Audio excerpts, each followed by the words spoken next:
요 구절이 어떤 맥락 안에 들어있는지를 좀 우리가 알기 위해서 제가 PPT를 준비했는데 한번 보시죠. 자, 여기 보시면 여호수아. 먼저 이제 이 여호수아라는 책은 이제 사람의 이름을 딴 거죠. 네, 여호수아.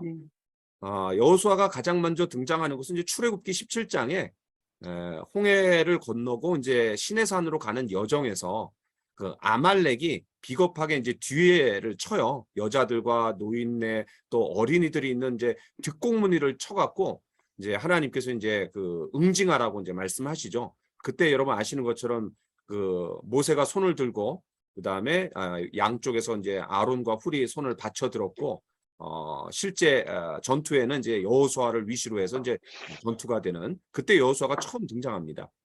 그 다음에 또 우리가 잘 알고 있는 건 이제 가나안 정탐꾼 12명 중에 한 사람이었는데 민수기 13장 말씀을 같이 한번 읽어볼까요? 시작. 에브라임 지파에서는 눈의 아들 호세아요. 모세가 눈의 아들 호세아를 여호수아라. 예. 여러분 아시는 것처럼 12지파 한 지파에서 한 지도자를 뽑아서 12명을 보냈었죠. 그런데 이제 에브라임 지파는 원래 요셉인데 요셉의 두 아들 므낫세와 에브라임으로 나눠지잖아요. 자, 에브라임 지파에서 이제 여호수아가 차출이 됐죠. 근데 원래 이름은 호세아예요. 호세아. 그런데 모세가 이름을 바꿔주죠. 여호수아. 그렇죠? 호세아는 뭐냐? 구원이라는 뜻이고 여호수아는 여호와는 구원이시다. 오늘 조수아가 굉장히 의미 있네요. 조수아가 이거 이름이에요. 자, 그런데 우리가 여호수아 하면 또 떠올려야 될 말씀이 뭐냐면 마태복음 1장 21절에 가브리엘 천사가 마리아에게 나타나서 뭐라고 하냐면 마리아가 아니라 이제 그 요셉에게 나타나서 네가 아들을 낳을 텐데 이름을 뭐라? 예수라. 예수의 이름이 뜻이 뭐냐면 자기 백성의 죄를 구원해 내실 분이다. 구원자시라는 뜻이죠. 그런데 이 예수라는 말은 헬라어고 왜냐하면 신약 성경 헬라어로 되었으니까 그 다음에 이제 그 히브리어로는 이제 여호수아예요. 여호수아. 똑같은 이름. 예수님이 여호수아입니다. 근데 구원이라는 의미가 이제 들어가 있는 거죠. 자, 그래서 여호수아라는 사람의 이름에 대해서 우리가 좀 살펴봤고요. 자, 두 번째는 여호수아서는 24장으로 구성이 되어 있는데요. 1장부터 5장까지는 아직 이제 전투가 이루어지기 전에 준비하는 과정이에요. 여러분 아시는 것처럼 라합에 대한 이야기가 2장에 나오고요. 그 다음에 요단강을 건너갖고 너무나 이 감격스러워서 기념으로 12돌을 취해서 돌을 쌓아놔라 길갈에다가 그게 이제 나오고 그 다음에 전투를 해야 되는데 이 가나안 광야를 지나면서 이제 그 할례를 못 받은 사람들은 이제 할례를 행하라. 이게 말이 안 되는 거죠. 전투가 코앞에 임박해 있는데 할례를 행한다라는 거는 그냥 자멸하겠다라는 뜻이죠. 그런데 할례를 행한다라는 거는 하나님의 언약 백성의 표시고 이 모든 정복 전쟁의 과정이 하나님께 속한 것이다라는 것을 믿음으로 그렇게 취하도록 하나님께서 요구했던 거죠. 자, 이런 내용들이 이제 1장부터 5장에 들어가 있고 그다음에 이제 6장부터 12장까지가 땅을 정복해가는 과정입니다. 그런데 여러분 마음속에 뭐를 떠올리시면 좋으냐면 메가더 장군이 인천 상륙작전, 다시 말해서 한반도의 가운데를 통해 갖고 밑으로 남쪽으로 치고 들어왔다가 다시 이제 북쪽으로 치고 가는 거거든요. 똑같습니다. 요단강을 건너갖고 이제 중간 지점인 이제 여리고성으로 들어가 갖고 그다음에 남쪽을 치고 북쪽을 쳐갖고 이제 차지하던 과정들을 6장부터 12장까지 다루고 있어요. 자, 그다음에 이제 13장부터 21장까지는 가장 많은 분량이라고 할 수 있겠네요, 그죠? 네, 땅 분배입니다. 땅 분배. 각 지파마다 이제 땅을 분배하는 내용이 나오는데, 뭐 유명한 내용이 이제 갈렙이 우리가 지금 있는 이 이제 땅이 좁으니까 더 주십시오. 그러면서 이제 이 산지를 내게 주소서라고 이제 얘기했던 내용을 여러분 아마 떠올리실 수 있을 거예요. 자, 이렇게 구조를 나누면서 이제 가로 옆에 해놓은 거는 여러분의 머릿속에 잘 들어올 수 있도록 그래도 우리가 익숙한 그런 내용들을 이렇게 이제 제가 적어놨습니다. 자, 그다음에 이제 22장부터 24장까지 마지막에는 이제 충성과 언약 갱신인데 이제 땅을 다 차지했기 때문에 우리가 이 땅에서 똑바로 살겠다. 하나님의 언약 백성으로서 이제 하나님과 약속을 하는 시간을 가져야 되겠죠. 그래서 그 너희가 섬길 자를 오늘 택하라. 오직 나와 내 집은 여호와를 섬기겠노라. 아주 뭐 유명한 말씀인데 요게 이제 요 부분에 나옵니다. 자, 오늘 우리가 암송하는 부분이 바로 1장부터 5장 사이 첫 번째 부분에 이제 나와 있는 거죠. 네 파트로 나눠질 수 있는데, 자, 이 여호수아서는요 어떤 의미에서 중요하냐면 하나님께서 아브라함을 부르셨어요. 그 아브라함에게 뭐라고 약속하시냐면 내가 너로 큰 민족을 이루어주겠다. 큰 민족을 이루어주겠다. 큰 나라를 이루어주겠다라고 약속을 해주셨죠. 여러분, 나라가 이루어지려면 세 가지가 반드시 필요합니다. 국민이 있어야 되고요. 그 다음에 국권이 있어야 되고, 그 다음에 국토가 주어져야 됩니다. 자, 이 세 가지가 나라를 이루는 세 가지 요소인데 하나님께서 큰 민족을 이루어주겠다라고 했으면 이 세 가지가 반드시 따라와야 되는 거예요. 그래서 국민이 준비되는 거는 어디서 준비되냐면 당시에 그 이집트라는 초강대국에서 그 우사 나라에서 안정되고 강대국이었기 때문에 거기서 이제 국민이 준비가 되는 거죠. 장정만 60만 명이니까 여자들, 노인들, 어린이들까지 하면 300만 명 정도 될 겁니다.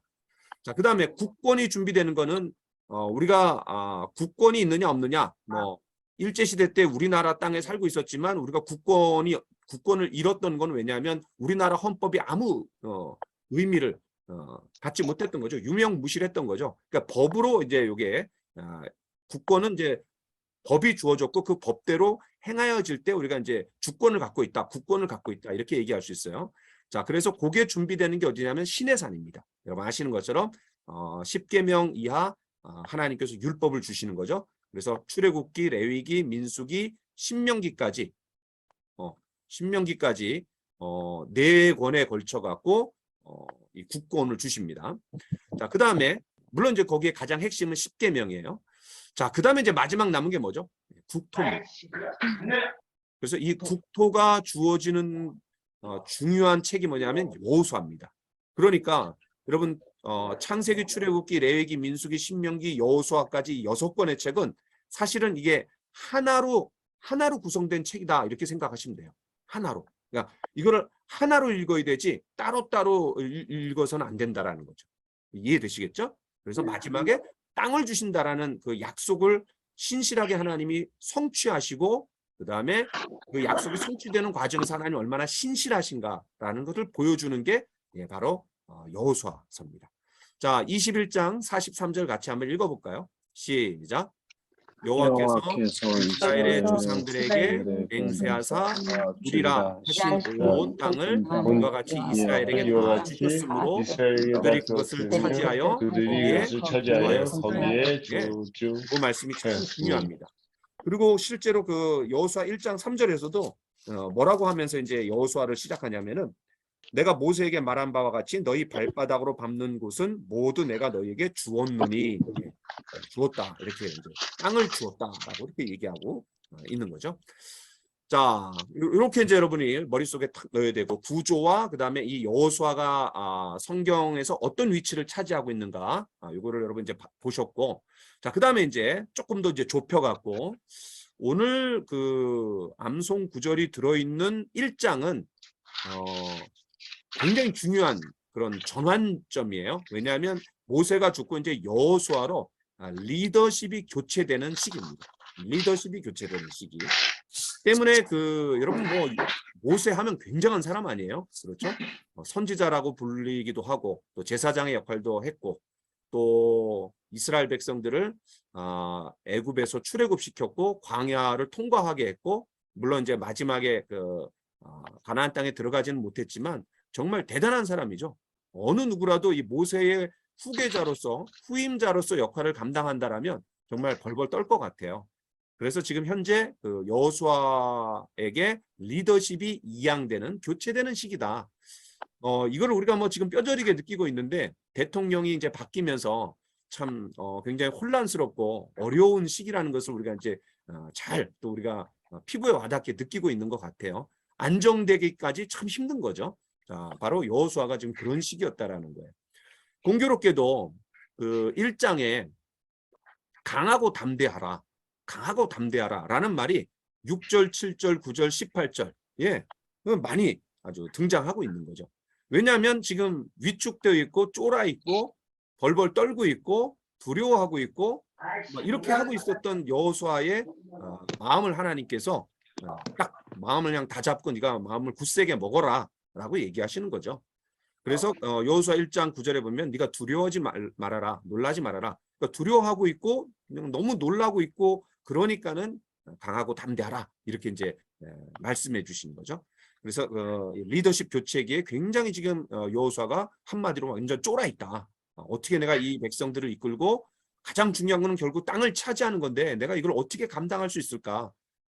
지금 모세도 죽은 상황인데 굉장히 벌벌 떨고 있는 그런 상황이다라는 거를 분위기를 이해하시면 좋을 것 같아요. 자, 그 다음에 요게 이제 중요해요. 그러면 이 리더십이 이제 교체되는 요 중요한 전환점에서 그럼 모세가 어떻게 하면 성공할 수 있었을까? 모세가 어떻게 하면 성공할 수 있었을까? 그 비결을 우리가 좀 찾아야 되죠. 아마 여호수아도 모세 밑에서 후계자 수업을 많이 받았지만 머릿속으로 마음속으로 또 다양한 어떤 그 일들을 좀 복귀하면서 왜 모세가 그렇게 강력한 리더십을 행사할 수 있었을까? 이거를 아마 생각해 봤을 거예요. 근데 뭐 여러 가지가 있겠지만 가장 핵심은 이겁니다. 하나님께서 출애굽 3장에서 모세를 부르세요. 그죠? 떨기나무에서. 그때 모세가 5번이나 거절하죠. 5번이나. 근데 그 첫 번째 가장 먼저 얘기하는 게 하나님 번지수를 잘못 찾아오신 거 아닙니까? 뭐 제가 그거를 어떻게 감당합니까? 제가 누구이길래 이거를 합니까? 저는 못합니다. 손사래를 막 쳤죠. 그렇죠? 그때 하나님께서 해주신 말씀이 뭐냐면 내가 반드시 너와 함께 있으리라. 내가 너와 함께 있으리라. 여러분 성경에 보면은 특별한 일을 사람들에게 하나님께서 맡기실 때 공통된 하나님의 처방이 뭐냐면 내가 너와 함께 하겠다. 여러분 잘 알고 있는 것처럼 우리가 마태복음 28장에서도 모든 족속으로 가서 제자를 삼고 또 모든 민족을 제자로 삼아라. 복음을 전해라. 이렇게 이제 엄청난 명령을 주셨을 때 세상 끝날까지 너와 항상 함께 있으리라. 예.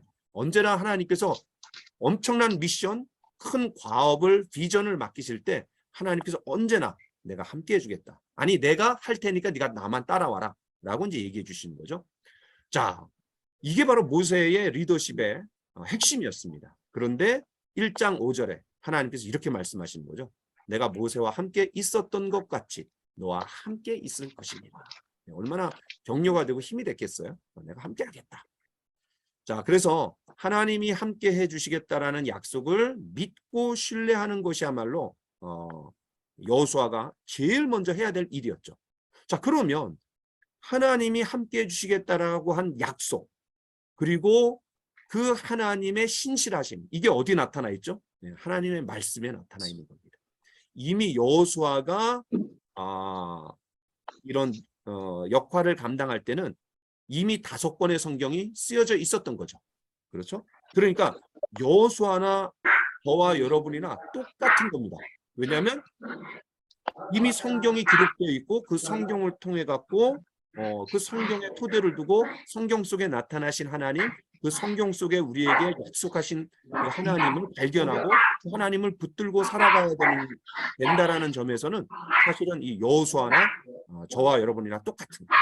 그렇죠? 아니 우리에게는 더 좋은 게 뭐냐면 우리는 66권이라는 성경 전체를 통해서 하나님의 온전하심을 다 알 수가 있고 또 이 성경의 하나님이 이 땅 가운데 드러나서 오셨던 예수님도 우리가 알 수 있고 무엇보다도 성령께서 우리에게 주어졌기 때문에 사실은 여호수아보다 더 큰 혜택을 누리고 있는 게 우리다. 자, 중요한 핵심이 뭐냐면 하나님께서 함께해 주시겠다라고 한 약속을 신뢰하고 그 토대 위에서 자신의 사명을 이루어 나가야 되는데 그럼 그게 어디에 나와 있느냐? 이미 하나님의 말씀에 나와 있다라는 거죠.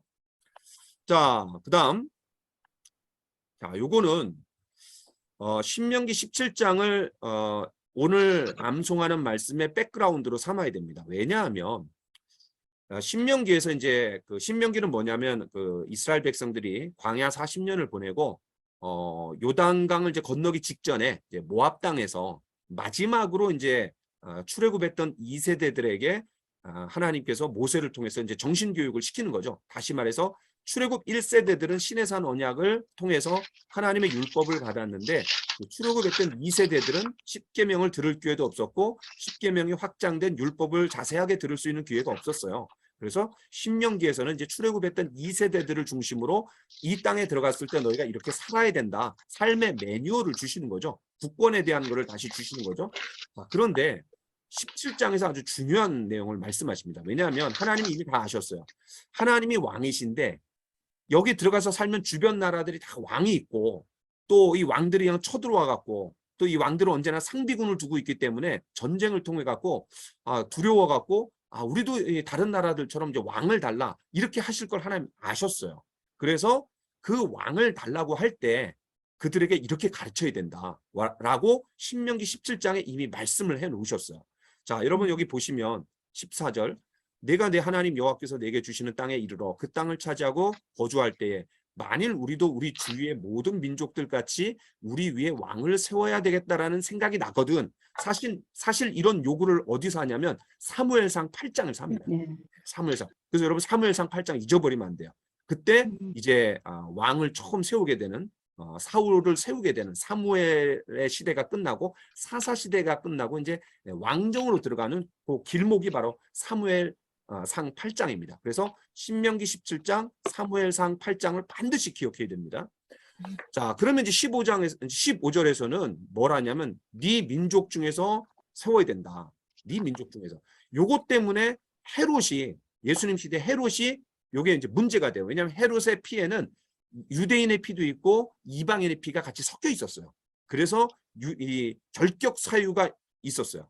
그래서 그런 것들을 무마하기 위해서 예루살렘 성전을 짓는다든지 뭐 다양한 어떤 눈에 보이는 화려한 그런 건물들을 져갖고 이제 환심을 얻으려고 했던 거죠. 그 다음에 16절 그는 병마를 많이 두지 말지며. 자, 왕을 세울 때 그 왕은 절대로 하지 말아야 될 게 뭐냐면 세 가지입니다. 첫 번째는 뭐냐면은 병마를 많이 두지 말라. 이게 뭐죠? 군사력을 의지하지 말아라. 군사력을 의지하지 말아라. 자, 그 다음에 그에게 아내를 많이 두지 말며. 이건 뭐예요? 외교술에 의지하지 말아라. 아내를 많이 둔다라는 건 왜 그렇죠? 쳐들어오지 못하도록 내 딸을 준다든지 뭐 후궁을 준다든지 상대편에 해서 그 여자를 데려와 갖고 서로 조약을 맺는 거죠. 불가침 협정 조약을 맺는 거예요. 이게 아내를 많이 둔다라는 게 그냥 탐욕이 아니라 어떤 뭐 그런 것도 있지만 그보다 더 중요한 건 뭐냐면 이 외교술이에요. 외교술. 외교력을 의지하지 말아라. 그다음에 세 번째는 자기를 위하여 은금을 많이 쌓지 말지니라. 이건 뭐죠? 경제력을 의지하지 말아라. 그러니까 왕이 해야 될 일이 뭐냐? 첫 번째, 군사력을 의지하지 말아라. 두 번째, 외교술에 의지하지 말아라. 세 번째, 경제력을 너무 의지하지 말아라. 근데 사실 왕이 되고 이 세 가지가 가장 중요한 거 아니에요? 그렇죠? 예. 거기에 그냥 혹 빠져갖고 안전하게 나라를 끌고 가려고 하잖아요. 근데 그 세 가지 하지 말라는 거예요. 그럼 뭐 해야 돼요? 그게 18절, 19절입니다. 같이 한번 읽어볼까요? 시작. 그가 왕위에 오르거든 이 율법서의 등사본을 레위 사람 제사장 앞에서 책임을 기록하여 평생에 자기 옆에 두고 그의 하나님 여호와 경외하기를 하며 이 율법의 모든 말씀을 행할 것이다. 네. 왕이 해야 될 일이 뭐냐면 앞에 세 가지를 하지 말고 결국 누구를 의지하고 살라는 거예요? 하나님을 의지하고 살라는 거예요. 그럼 우리가 하나님을 의지한다라는 거의 구체적인 표현이 뭡니까? 하나님 말씀을 가까이 두라는 거예요. 여러분 왕이 얼마나 할 일이 많습니까? 얼마나 만나야 될 사람이 많고 얼마나 많이 처리해야 될 일들이 많고 얼마나 많은 일들이 있는데 가장 중요한 게 뭐냐면 하나님의 말씀을 가까이 두고 그것을 읽고 그리고 배우고 거기에 순종하며 살라는 거예요. 이게 왕이 해야 될 일입니다. 자, 그러면 오늘 우리가 암송했던 말씀 이 율법책을 내 입에서 떠나지 말게 하며 주야로 그것을 묵상하여 그 안에 기록된 대로 다 지켜 행하라. 그리하면 내 길이 평탄하게 될 것이며 내가 형통하리라. 이런 맥락 가운데 하나님 주신 말씀이에요. 그러니까 여호수아가 지금 왕은 아니지만 왕의 역할을 사실 하고 있는 거잖아요. 그렇죠? 네. 그래서 이런 배경들을 염두에 두고 보시면은 오늘 말씀을 잘 이해하실 수 있을 겁니다. 자, 그럼 제 설명은 이 정도로 하고 그래서 여러분이 여호수아가 어떤 책이고 전체 성경에서 어느 위치를 차지하고 있고 그리고 오늘 우리가 암송한 말씀이 어떤 맥락 가운데 있는 말씀이구나라는 것을 충분히 잘 이해하셨을 거라고 생각이 됩니다. 자, 그럼 이제 1번부터 4번까지 한번 해볼게요. 자, 우리 한성희 장로님.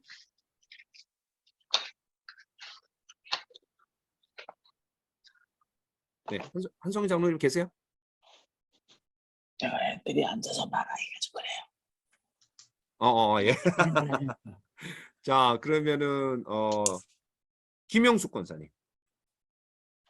1번 하는 거야, 제가요? 네네. 그러네. 내 입에서 1번. 내 입에서 떠나지 말게 하면은 어떻게 하는 것입니까?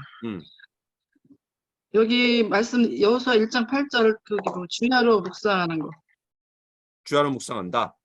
그리고 그 네. 안에 기록된 대로 다 지켜 행하는 거. 그 뒤에 있는 것들을 다 받아갖고. 네. 자, 여기서 내 입에서 떠나지 말게 하며, 이건 어떻게 하는 겁니까? 자, 좀 전에 제가 어떤 말씀, 지금 여러분 화면에 보이는 신명기 17장 말씀 그 옆에다 써놓으세요. 신명기 17장 14절부터 19절, 뭐 20절까지 써놓으셔도 돼요. 어떻게 하라는 거예요? 늘 가까이에 두라는 거죠. 여기 19절에 보니까 평생에 자기 옆에 두고 읽어서 하나님을 경외하기를 배워라. 그러니까 내 입에서 떠나지 말게 하면은 어떻게 하라는 거예요? 가까이 두라는 거죠. 가까이 두라. 늘 가까이에 두고 하나님의 말씀을 왕성하게 섭취해라. 하나님의 말씀을 섭취해라. 이런 말이죠. 그러니까 여호수아 당시에 성경은 우리처럼 이 성경 66권 가죽으로 돼 갖고 뭐 하드커버로 돼 갖고 이런 성경이 아니라 두루마리 형태로 되었을 거예요. 그렇죠? 파피루스에 적어 갖고 뭐 두루마리 양피지에다 적어 갖고 그래서 이 당시에 여호수아가 그런 두루마리에 쓰여진 하나님의 말씀을 가까이에 두고 자주 그를 이제 읽고 듣고 또 공부하고 그렇게 하는 거죠. 그렇죠? 신약 시대 같은 경우에는 바울이 이제 편지를 쓰면 어떻게 해야 돼? 어떻게 썼겠어요? 그 편지를 서로 돌려가면서 읽는 거죠. 그렇죠? 돌려가면서 읽고. 어쨌든 하나님 말씀을 가까이에 두라. 네 입에 두라라는 것은 가까이에 두라라는 아주 가까이에. 입에 붙어 다니는 거죠. 입에 붙어 다니는 거죠. 자, 그다음에 2번. 2번. 말씀을 묵상하라는 것은 하나님의 명령입니다. 그렇죠. 여기서 주야로 그것을 묵상해라 이렇게 얘기하는 거죠. 그럼 당신은 성경을 단순히 읽고 지나칩니까? 아니면 말씀을 깨닫기 위해 묵상하는 시간을 충분히 갖고 있습니까?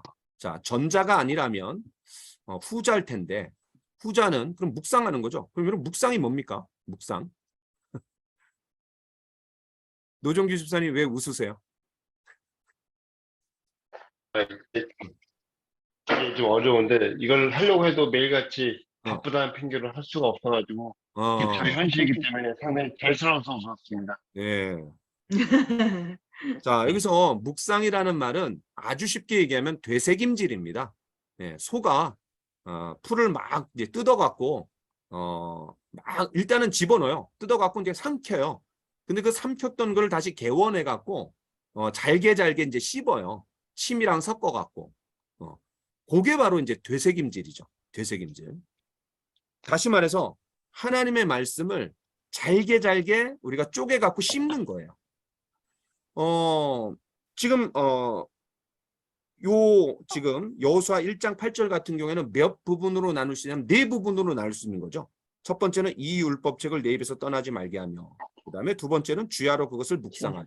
세 번째는 그 가운데 기록한 대로 다 지켜 행하라. 네 번째는 그리하면 내 길이 평탄하게 될 것이라 내가 형통하리라.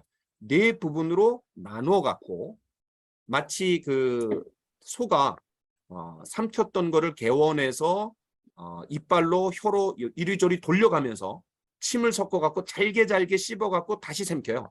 그렇게 다시 삼킬 때, 그렇게 해서 되새김질해갖고 다시 삼킬 때 그게 이제 피와 살과 뼈가 되는 거죠.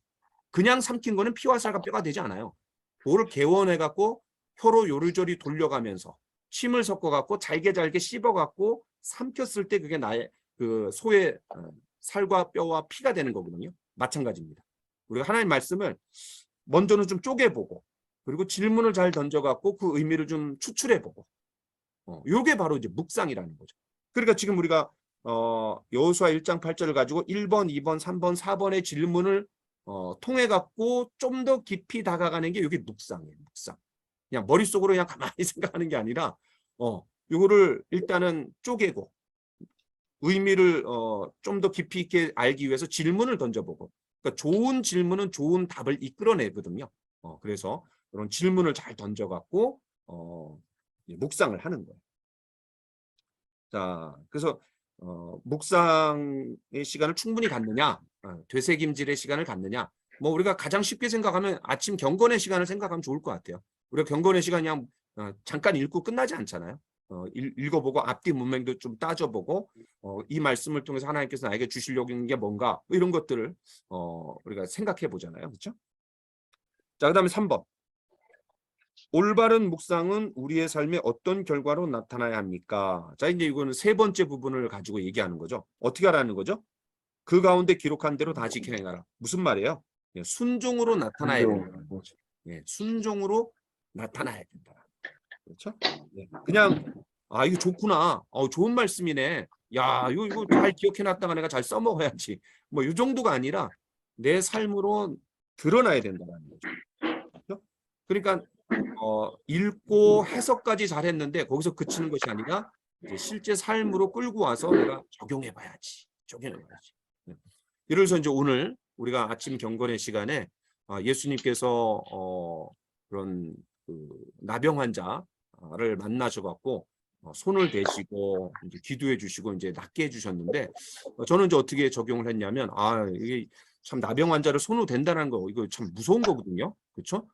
그리고 돌에 맞아 죽을 일이었잖아요. 그런데 그런 나병 환자에게 예수님 손을 대시고 이제 기도해 주신 걸 보면서 우리 교회 참 힘들어하는 분들 좀 많이 떠올랐어요. 그래서 제가 간절하게 기도하는 사람 한 사람. 그러니까 예수님의 그런 하시는 동정심을 가지고 하시는 모습을 보고 실제로 제가 기도까지 이제 연결을 하는 거죠. 내가 우리 성도들 위해서 기도해 줘야지. 이 정도가 아니라 아마 여러분도 다 그렇게 하셨을 거라고 생각이 돼요. 자, 그래서 이 묵상에서 그치는 것이 아니라 묵상된 것을 우리의 삶으로 끌고 와갖고 실천해 내는 거죠. 머리만 커지는 그리스도인이 아니라 실제 삶으로 옮기는 순종을 얘기하고 있어요. 자, 마지막 4번입니다. 자, 이렇게 했을 때 묵상을 하고 그다음에 삶으로 끌고 와갖고 한두 가지라도 내가 적용했을 때 그럼 하나님께서 주시는 약속이 뭐냐? 평탄하게 된다라는 거죠. 형통하게 해주시겠다라는 거죠. 자, 여기서 평탄하고 형통하게 해주겠다. 이거 무슨 말이에요? 어려움을 다 없애주겠다. 이런 말이 아니죠. 어려움을 다 이런 말이 아니에요. 그런 말이 아니라 어디로 가든지 하나님께서 인도해 주시겠다. 함께 하십니다. 어디든지 함께 해주시고 인도해 주시겠다라는 거죠. 가장 대표적인 예를 들자면 우리가 요셉을 생각할 수 있을 것 같아요. 형들에 의해서 이제 팔렸잖아요. 그죠? 미디안 대상인에게 팔려갖고 이제 보디발의 집에 팔렸는데 팔리고 또 모함에 걸리고 또 감옥에 가서도 자기가 도와줬는데 그냥 2년 동안 기억도 못 해갖고 계속 그냥 감옥에 있고 그런 가운데 하나님께서 요셉의 삶을 형통하게 해주셨거든요. 인간적으로 보면 참 형통하지 않았죠. 평탄하지 않았죠. 그런데 하나님이 함께 하시면서 형통한 삶을 살았던 요셉을 우리가 떠올릴 수 있거든요. 그래서 길이 평탄하게 되고 형통케 된다라는 게 아무 일도 없게 된다. 뭐 그런 의미가 아니라 하나님이 언제든지 함께 해주시고 선하게 인도해 주시겠다. 그리고 하나님이 함께 해주심을 경험할 거다. 이런 거를 얘기해 주는 거죠. 그러니까 내가 원하고 소원하는 대로 되어져 갈 뿐만 아니라 더 중요한 거는 하나님이 함께 하시고 하나님이 함께 해주시는 것을 경험하게 될 거다라는 것을 얘기하고 있습니다. 그러니까 환경과 상황이 어떠하든지 간에 하나님이 우리와 함께 해주실 때, 그렇죠? 그 다니엘도 사자굴에 들어갈 때도 있었고 풀무불에 들어갈 때도 있었는데 사자굴에 들어갈 때 다니엘은 없었죠. 그런 가운데서 언제나 하나님이 함께 해주셨던 거죠, 그렇죠? 자, 그래서 이 말씀을 묵상하고 묵상한 말씀을 순종하는 사람의 삶을 하나님이 형통케 하시고 평탄하게 해주신다. 이렇게 우리가 이제 결론을 지을 수 있을 것 같습니다. 자, 요거를 이제 그림으로 나타내면은 여러분 한번 보세요. 그림. 자, 이 그림에 보면은 한쪽은 뭐 아주 빼짝 메마른 땅에 앙상한 그런 가지가 있지만 바른 편에는 이제 시냇물이 흐르고 그 시냇물이 뭐냐 말씀이에요. 이렇게 나무가 시냇가에 가까이 있을 때 이제 수분을 섭취하고 영양분을 섭취할 수 있잖아요. 마찬가지예요. 이 나무가 말씀 가까이 있어야 돼요. 말씀. 그러면 이 뿌리를 통해 갖고 이제 말씀에 가까이 가 갖고 이제 그 양분을 뽑아내는 거죠. 자, 그러면 어떻게 해요? 줄기를 통해 갖고 쫙 뻗어 나가고 결국은 이제 열매를 맺는 거죠. 열매를 맺는 거예요. 우리가 시편 1편을 생각하면 좀 쉬울 것 같아요. 그죠? 시편 1편에 이런 내용들을 잘 담아내고 있죠. 그럼 삶의 열매가 뭐냐? 바로 이제 두 가지죠. 우리 전도의 열매, 그다음에 이제 성령의 9가지 열매. 그러니까 인격의 열매와 이제 전도의 열매. 그런 것이 맺혀진다는 거죠. 또 이거를 이제 다른 측면으로 보면 이렇게도 바꿀 수 있을 것 같아요. 이게 뭐냐면 이제 프리즘입니다. 프리즘. 처음에 어떤 빛이 프리즘에 딱 왔어요. 그게 뭐냐 이제 말씀이에요. 그럼 이 프리즘 자체는 이제 묵상이에요. 묵상의 과정을 통해 갖고 프리즘을 통과한 빛이 나갈 때는 빨주노초 파남보 오색찬란한 아주 멋진 그런 빛으로 쫙 퍼져나가듯이 변화된 삶. 하나님이 함께 하시고 형통케 하시고 평탄케 하시는 그런 삶으로 변화되어가는 요거를 우리가 이제 그 묵상에다가 좀 빗대 갖고 설명할 수 있을 것 같아요. 자, 그래서 여러분 이 두 가지 그림이 좀 도움이 되셨기를 바라면서 오늘 제 스터디를 마치도록 하겠습니다. 자, 질문